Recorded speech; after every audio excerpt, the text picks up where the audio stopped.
Hello family, welcome back to my channel.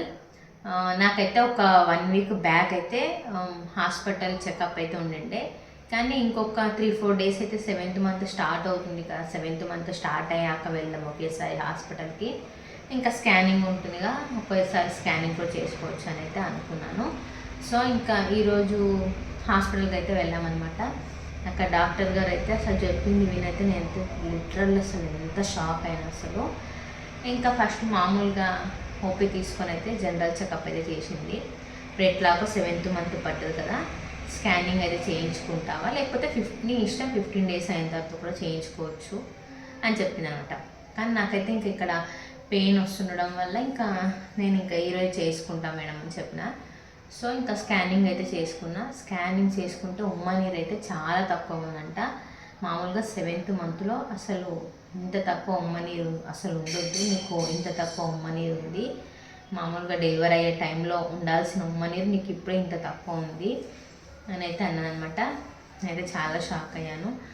ఇంకా water బాగా తీసుకుంటలేవా అన్నది. నేనైతే వాటర్ అంటే ఇంకా మేము ఫీల్డ్ వర్క్కి వెళ్తుంటాం కాబట్టి సమ్మర్ స్టార్ట్ అయింది. ఈ ఎండ వల్ల అసలు వాటర్ ఎంత తాగుతున్నానో తెలియదు అసలు.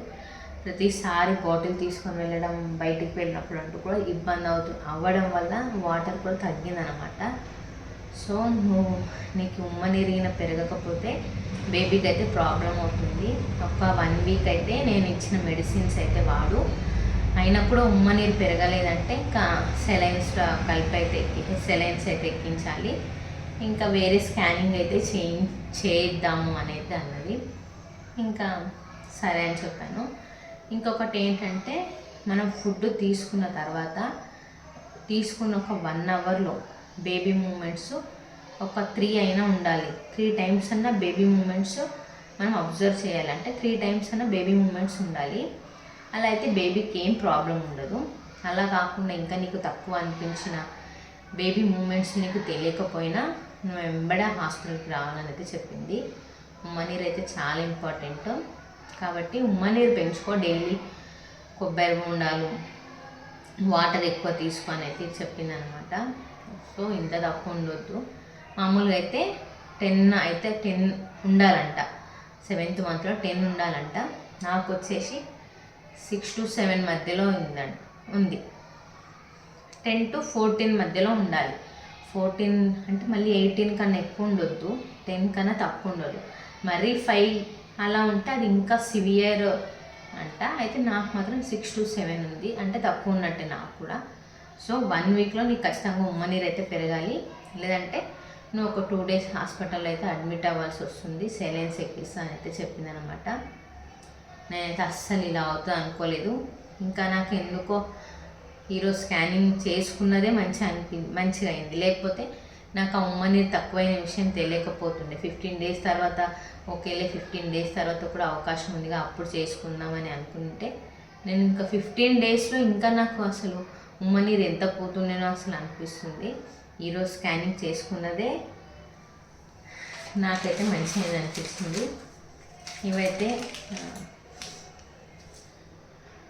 ఆర్గిరైజ్ ఇవి ఉన్నాయిగా, ఈ స్ట్రిప్స్ అయితే ఇచ్చిందనమాట. ఇవి డైలీ మార్నింగ్ ఒకటి, నైట్ ఒకటి అయితే వాటర్లో కలుపుకొని అయితే తాగాలి ఉమ్మ నీరు కోసం. ఇవి మొత్తం ఒక 1 వీక్ అయితే తాగాలి. ఈచ్ 1 ప్యాకెట్ 50 రూపీస్ అనమాట.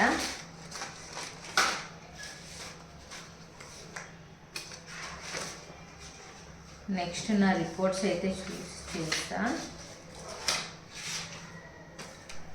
ఇవి వచ్చేసి ఈరోజు నేను స్కాన్ చేసుకున్న రిపోర్ట్స్ అనమాట. మామూలుగా 7th మంత్లో ఒక స్కాన్, 8th మంత్ ఎండింగ్లో ఒకటి, ఇంకా 9th మంత్ ఎండింగ్లో ఒకటి అయితే ఇంకా బ్యాలెన్స్ ఉంది. ఇక్కడ చూస్తున్నారు ప్రెగ్నెన్సీ వచ్చేసి సింగిల్, ప్రజెంటేషన్ వచ్చేసి బ్రీచ్, ప్లెజెంటైజ్ ఫండల్ అనమాట. యామ్నియోటిక్ ఫ్లూయిడ్ చూస్తున్నారా 6 to 7 సెంటీమీటర్స్ అయితే ఉంది. ఇది వచ్చేసి మనకు 10 ఉండాలి, కానీ నాకైతే 6 to 7 అయితే ఉంది. ఫీటల్ మూమెంట్స్ అయితే ఓకే, గుడ్ ఉన్నాయి. ఇంకా నాకు వచ్చేసి బేబీ వెయిట్ వచ్చేసి 1067 గ్రామ్స్ అయితే ఉంది, అంటే 1 kg పైననే ఉంది. ఇంకా హార్ట్ బీట్ రేట్ వచ్చేసి 164 ఉంది. డెలివరీ డేట్ వచ్చేసి 21కి అయితే ఇచ్చారు. ఇంతకుముందు అయితే 26కి అయితే ఇచ్చిండే, ఇప్పుడైతే 21కి అయితే ఇచ్చారనమాట. సో ఇది నా ఈరోజు స్కానింగ్ రిపోర్ట్స్. చూశారు కదండి నా రిపోర్ట్స్ అయితే. నేనైతే మీ అందరికైతే ఒక విషయం షేర్ చేసుకుంటాను. మీరు ఒకవేళ కన్సీవ్ అయ్యండి వర్కింగ్ ఉమెన్స్ అయితే మాత్రం ఖచ్చితంగా ఇది సమ్మర్ కాబట్టి వాటర్ క్వాంటిటీ ఎక్కువగా ఉండి ఫుడ్ అయితే తీసుకోండి. అండ్ వాటర్ అయితే క్యారీ చేయండి. వాటర్ బాగా తీసుకోండి. మనం తర్వాత ఏదైనా ప్రమాదం జరిగినప్పుడు బాధపడడం కన్నా ఫస్టే ఇలాంటి జాగ్రత్తలు తీసుకోవడం అయితే చాలా మంచిది. ఈ వీడియో మీకు ఎంతో కొంత యూజ్ అవుతుందని అయితే కోరుకుంటున్నాను. Thank you for watching. By by.